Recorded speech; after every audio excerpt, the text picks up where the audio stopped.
Okay, this will be 6.1 angle measure and special angles. This will be day number 5.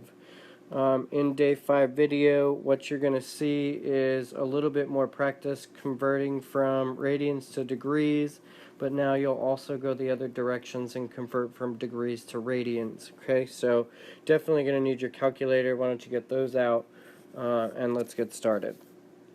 Okay, so where we left off yesterday, I'm going to kind of zip through. We already did example 5, so I'm going to kind of keep going right through that and get right to converting from radians to degrees.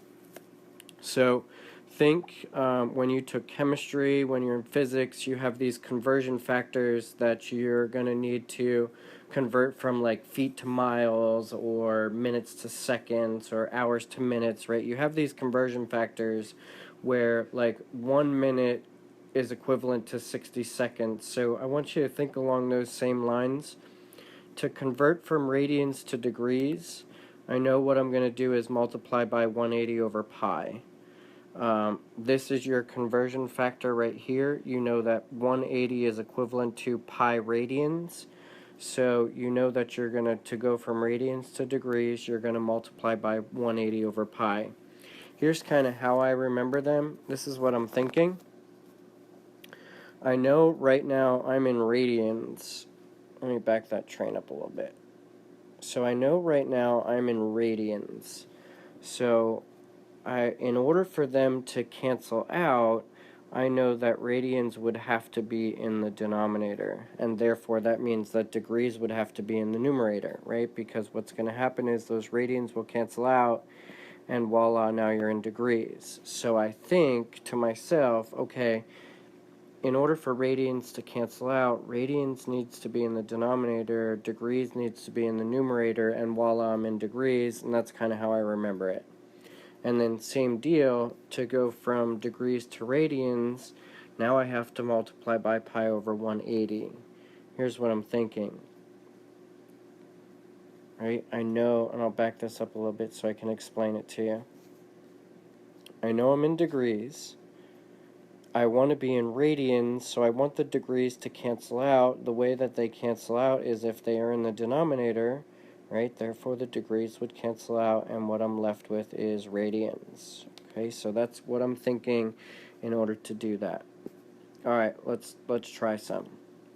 So convert each angle as indicated. So I'm in negative 75 degrees. I want to convert that to radians. So I think I'm in degrees. Degrees is in the numerator, therefore I want degrees in the denominator, so I know I'm going to multiply by pi over 180. Watch how easy this is going to be. So negative 75, I would put that obviously over 1, so that's going to give me negative 75 pi over 180. And then all I have to do is reduce negative 75 over 180 and then just tack on that pi. So I'm going to reduce negative 75 over 180. I'm going to keep the pi, and voila, I get negative 5 pi over 12. So negative 75 over 180 reduces to negative 5 over 12. Just slap on that pi there, and there you go, negative 5 pi over 12. Letter B, now I'm in pi over 24. I want to convert that to degrees. So I'm in radians. I want the radians to cancel out. So I know pi has to be in the denominator, right? These would cancel each other out. I do 180 divided by 24, and voila, I get 7.5 degrees. Maybe you want to pause the video and do C and D on your own. I'm going to zip right through them. Totally up to you. Letter C. Okay, so there that is. And letter D.